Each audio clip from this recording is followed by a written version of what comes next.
Out past the last harbor, where the fog rolls in, thick as gray wool, and the maps simply give up.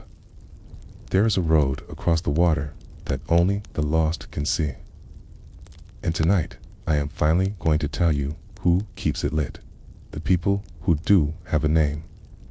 A tower of pale stone above a wild dark sea, and a song old enough to call anyone home from anywhere at all.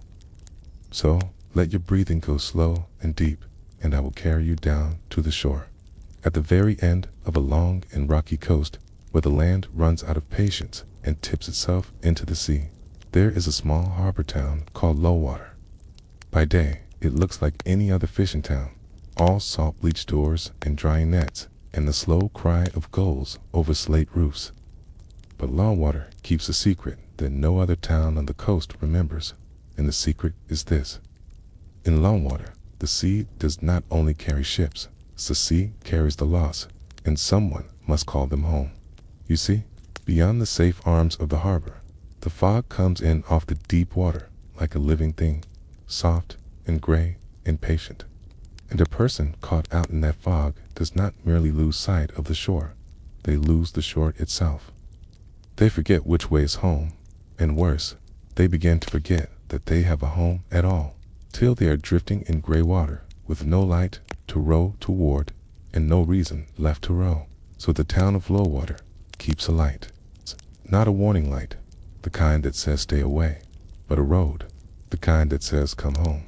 This way, you are nearly there.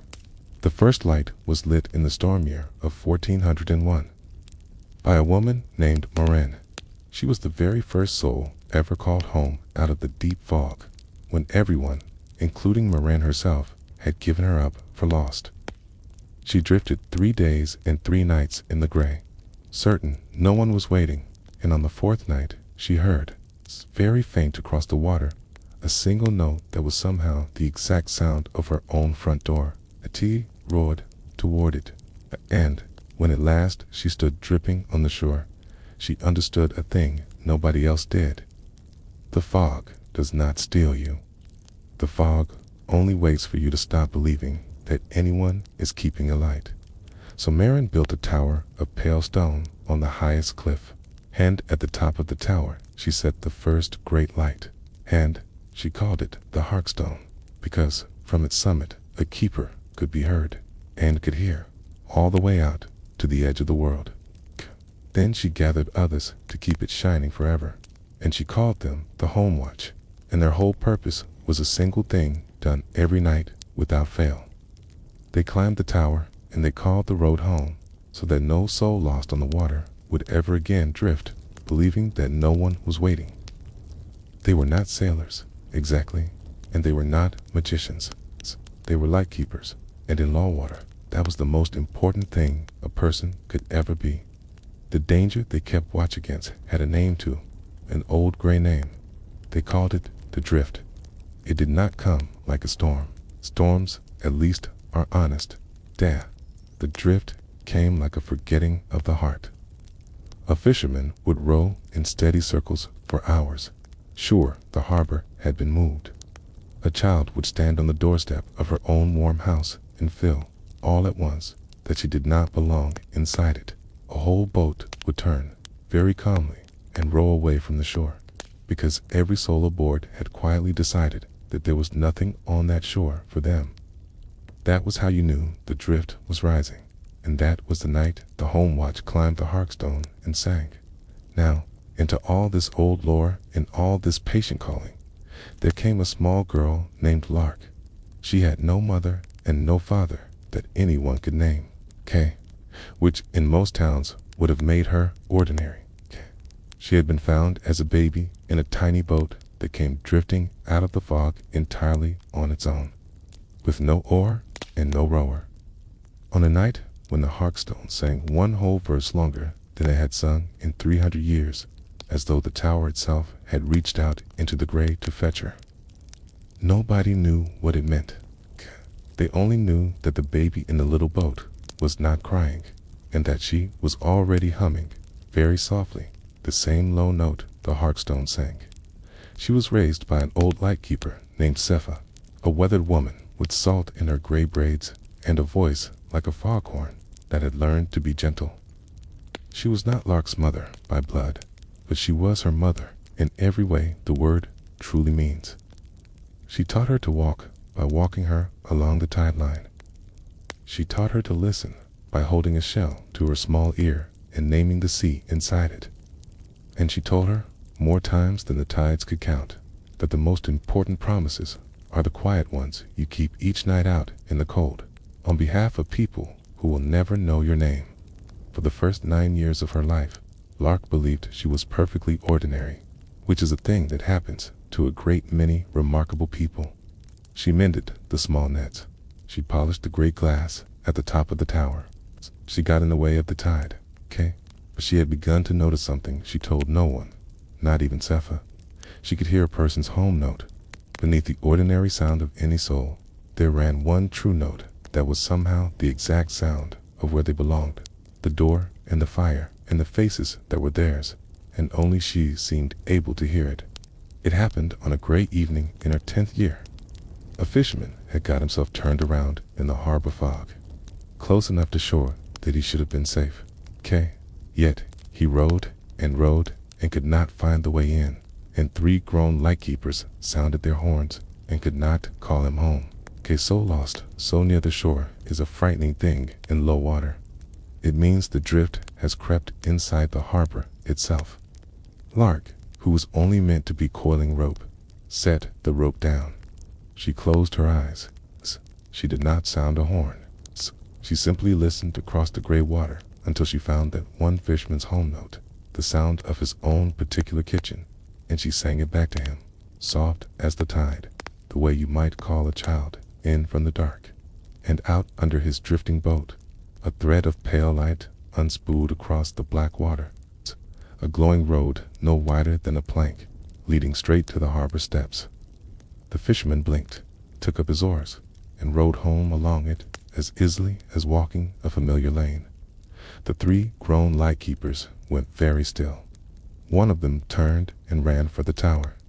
And that was the evening the home watch discovered what they had been raising in their own cottage, all this time without ever once suspecting it, because singing a soul its own road home was not a small gift.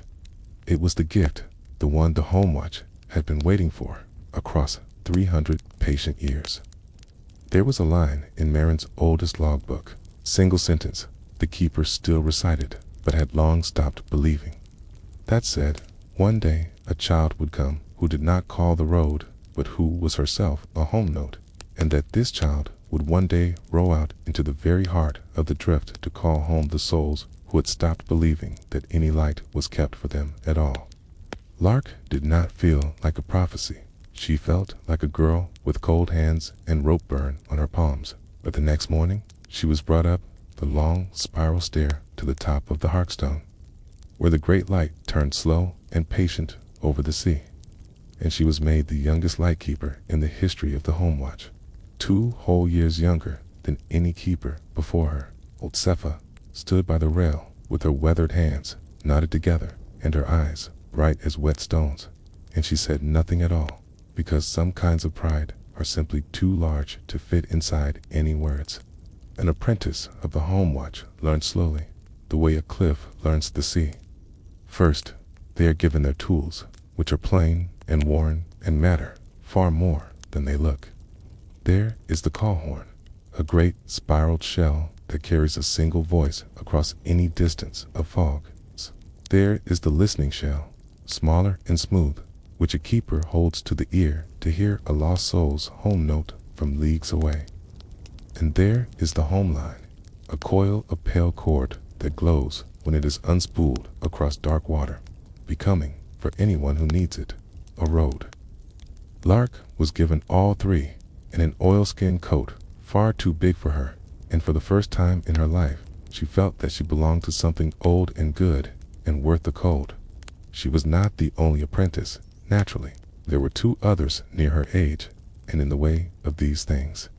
The 3 of them became less like friends she had chosen and more like a coastline she had always lived along. There was Nessa, small and quick and frightened of the deep water, who knew every star and every tide table by heart, and who was brave precisely because the sea scared her so. And there was Tarn, broad and slow and warm as sun on stone, who never hurried and never panicked, and could row a steady line through any weather the sky could think of. The three of them trained together all through that long sought winter and the one after it. They learned to shore routes in the dark, from beacon to beacon, without once mistaking a rock for the road. They learned to hold the listening shell and find a single home note in a whole ocean of gray. And they learned to tell, just by the way a boat moved, whether its rower was merely tired or whether they had begun, ever so quietly, to give up on the shore. And they learned the first and oldest rule of the home watch, the one Sifa had been teaching Lark her whole life without ever naming it. The rule was this: the light is not kept for yourself. You keep it for the ones still out in the dark. Kamet does not row home, not ever, until the very last lost soul has been called in. Lark came to understand, as the seasons turned, why the drift was so feared and so misunderstood. Soul does not lose its way because the fog is cruel.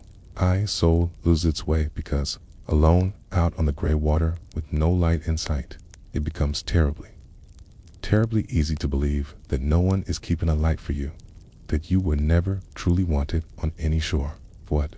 The cruel part, the quiet part, is that once a person believes that, they stop looking for the road, and a person who stops looking for the road cannot be found, no matter how brightly it shines. The drift was not an enemy that sailed in from the deep. It was the great belief that no one is waiting, given a shape and a soft, patient fog. On the highest cliff above the town, the Harkstone turned its great light, and it mattered more than every small beacon on the coast combined.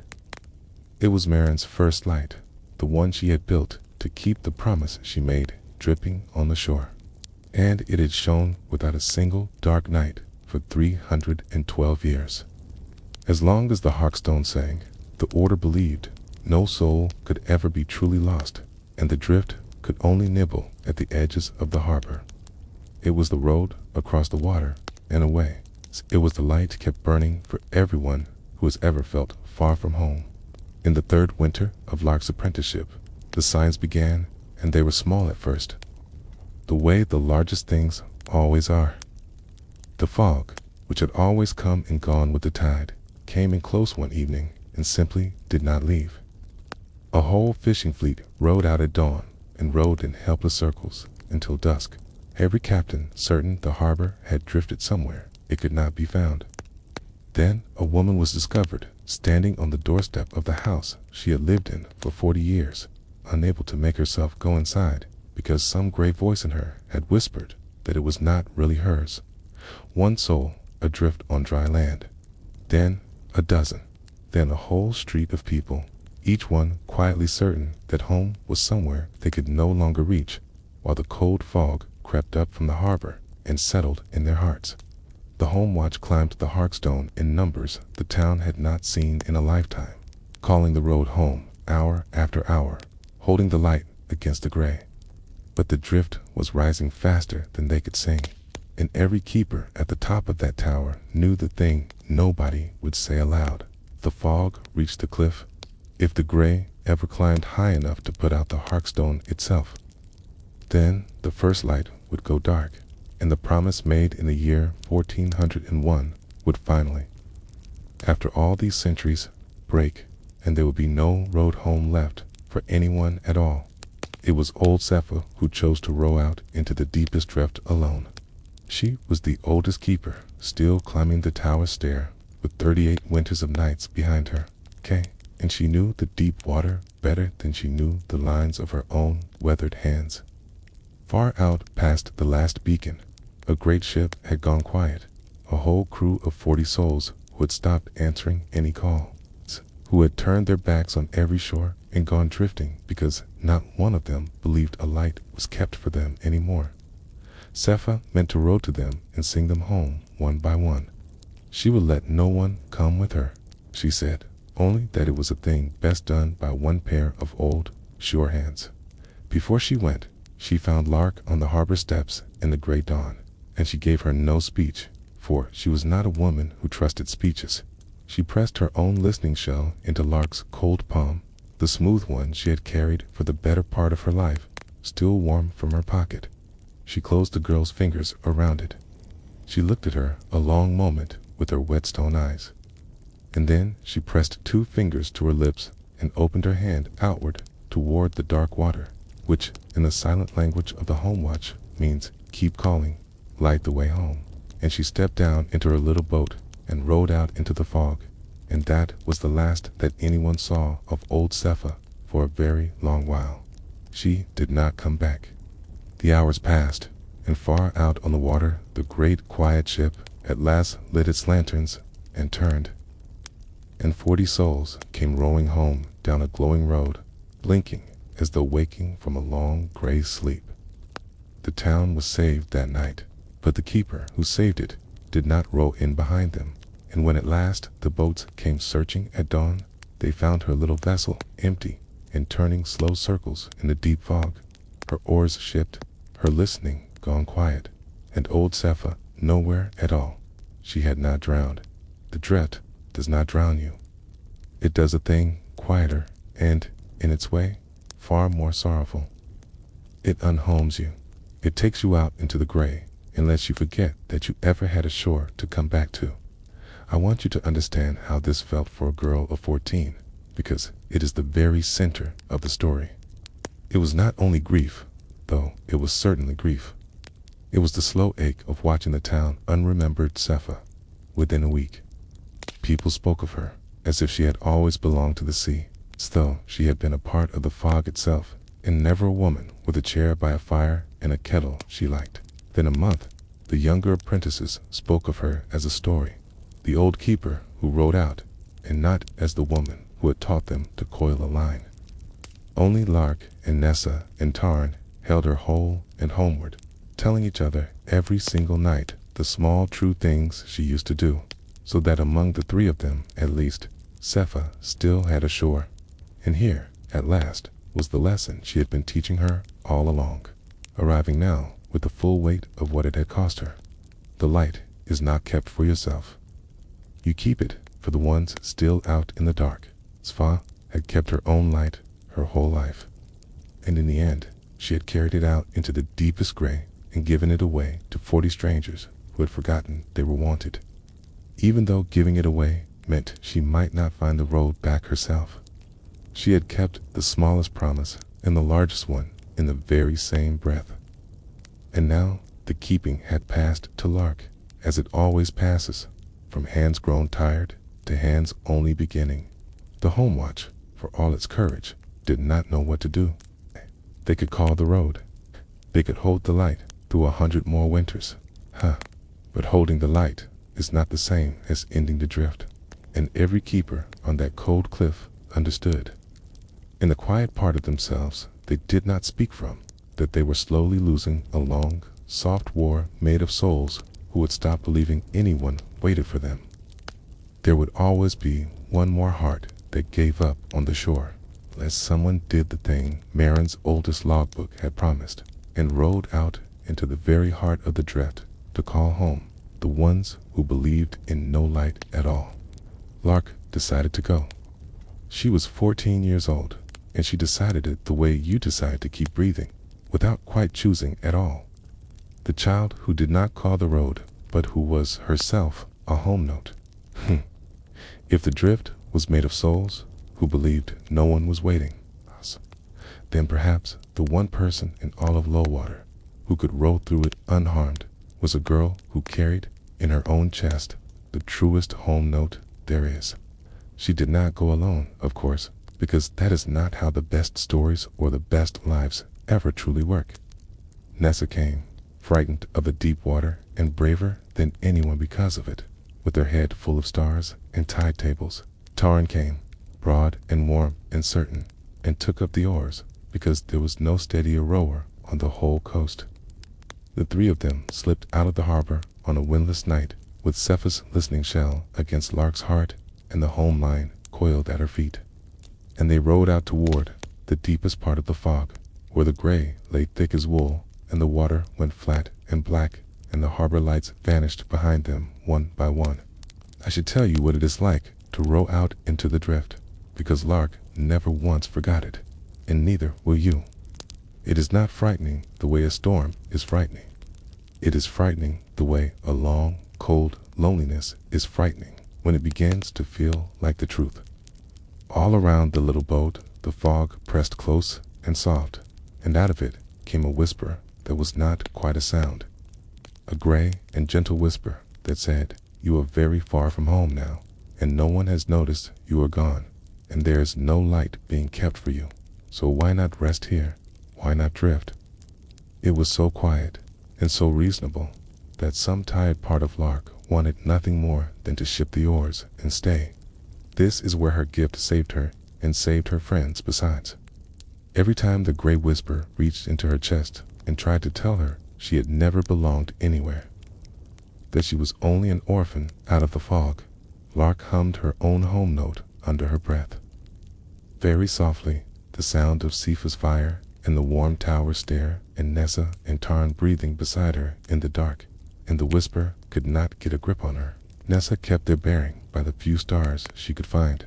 Tarn kept rowing, slow and unbroken, and would not let the boat go still. The three of them held one another's belonging, the way 3 pairs of hands hold a small boat steady in a swell, each one keeping the others from drifting, and so not one of them was lost. They rowed for what felt like one long gray night, and may have been 3. And at the very heart of the drift, in the stillest, grayest, most forgotten reach of the sea, where the fog lay so thick that the water and the air became one soft nothing, Lark came at last upon the thing the town had feared for 300 years. It was not a monster, it was a harbor. A vast, silent, gray harbor, still as a held breath, crowded with little boats as far as she could see, and in every boat sat a soul with a darkened lantern and a face turned away from where any shore might be. Every person who had ever drifted was here, every sailor and every wanderer and every heart that had ever decided, out on the cold water, that no light was kept for them. They were not suffering. They were only certain, terribly and quietly certain, that no one had ever waited for them at all. And among all those darkened boats, Lark found 3 she knew. She found old Safa sitting in her little vessel with her lantern dark, keeping company with the lost ones so that none of them would be alone in the gray until someone came for them. She found the great ship of 40 souls who had drifted back out, their lanterns gone cold a second time. And at the very center of that silent harbor, in the oldest and smallest boat of all, she found a woman with sea-great eyes who could be no one else but Marin herself, the first soul ever called home, the one who built the Harkstone, for even Marin, after 300 years of keeping the light for everyone else, had drifted back out into the gray, because she had finally come to believe that no one living still remembered to keep a light for her. Now, Lark understood the deepest truth of all, the one Marin had perhaps been too sorrowful to ever write down plainly. The drift was not hunger, and it was not cruelty. The drift was the gray belief that no one is keeping a light for you. Every soul out here had turned away from the shore, not because the shore was gone, but because they had stopped believing it was theirs, and their turning away made the fog, and the fog made more souls turn away, until the whole sea between the lost and the land had filled up with the same soft, certain sorrow. And drifting there among the darkened boats, Lark also understood why no keeper before her had ever emptied this harbor with a horn. You cannot order a soul to feel wanted. You cannot blow a road bright enough to drag home a heart that does not believe anyone is waiting on the other end of it. So the call horn stayed at her hip, silent, stead. She did the only thing she had ever truly known how to do, the thing she had done in the harbor when she was 10 and small and coiling rope. She took up the listening shell, and she went from boat to boat, and she listened for each soul's own home note, one by one, and she sang it back to them. Not a road, not a command. Only the exact, particular sound of the door and the fire and the faces that were theirs, proof that a light had been kept, that someone had waited, that the shore had never once stopped being their own. She sang the 40 souls, their 40 homes. She sang Sepha, the sound of a warm tower stair and a kettle and a girl waiting at the top of it. And last of all, she knelt by the smallest, oldest boat, and she sang Marin, the very first home note there ever was. The sound of a front door on a stormy night 400 years ago, the one the whole Harkstone had been built to carry. And one by one, all across that silent gray harbor, the darkened lanterns began to glow again. Not because Lark lit them. She never touched a single one. They glowed because each soul, hearing its own belonging sung back across the water, turned at last to face the shore and remembered that it was wanted. And as each one turned, the home line in Lark's boat caught and brightened until a single great glowing road opened out across all the gray water at once, wide enough for every lost soul to row home together. The fog breathed out, slowly, the way the tide finally turns after holding back too long. The gray lifted and thinned and let the stars through. And across the bright, wide road, the little boats came rowing home, one after another after another. All the lost of 300 years finding the shore in a single night. And in the town of Lullwater, the people who had been adrift on their own doorsteps woke as if from one long shared dream of cold water and a far light, blinking, certain they had rowed home from somewhere gray and lovely and quite unable to say where. And old Sepha was found, rowing in at the end of the long, bright road. Not lost, but only unhomed for a while, her lantern lit and her oars sure. She pressed 2 fingers to her lips and opened her hand toward the shore. And Lark laughed and wept at the very same time, just a thing that happens when relief is too large for either one alone. And Marin came home too, the first soul ever called home one last and final time. And the look on the old founder's weathered face was the look of someone who has been cold and far away for so very long that they had half forgotten warmth was waiting and has just remembered. They all rowed in together, down the road of light, and the harbor of Lullwater had not been so full of homecoming since the storm year of 1401. Lullwater was never quite taken by the drift again, and that was rather the whole point. The home watch changed its oldest rule, or perhaps it understood the rule for the first time. The keepers saw now that their work was never only to call the road. Their true work was to make certain that every single soul knew, deep down, that a light was being kept for them, so that no one out on the cold water would ever again believe they were unwanted. And so they began to call each lost person home by their own name and to ring the Harkstone not only for the drifting but for the safest sleep as well, a low note over the dark town every night that meant simply, you are wanted. You are wanted. You are wanted home. Lark grew up to keep the Harkstone herself, the oldest and most important light on the whole coast. And she carried old Sepha's smooth listening shell against her heart for the rest of her long and salt-blown life. She trained the keepers who came after her, and she taught them the new old rule, and she taught them the shore roots in the dark, and she taught them to listen for a frightened soul's own home note and sing it back across the water. And every single one of them learned by the warm tower fire the story of the night 3 children rode into the heart of the gray and called home all the lost of 300 years. Because that is a story far too good and far too needed to ever be allowed to drift away. And now you know why there is a road across the water that only the lost can see, kept lit at the edge of the world. Somewhere tonight, someone is keeping a light for you. Someone is climbing a cold tower in the dark and singing a low note over the sea so that you may sit down. Just for tonight, the long and lonely work of finding the way home all by yourself. You do not have to find it alone. That is the gift the whole town of Lullwater exists to give. However far you have drifted today, however gray the water has felt. However quietly some tired voice may have told you that no one is waiting and no light is kept. I want you to know that it was lying. A light is being kept. It has always been kept. You have only to stop rowing for a moment and turn and let yourself be called. So let your eyes stay closed. The keepers are awake so that you may rest. The road home is lit and waiting just beyond the dark. The low warm note rolling out over the water. The one that has been sung for you since before you can remember. The one that says you are wanted. You are nearly there.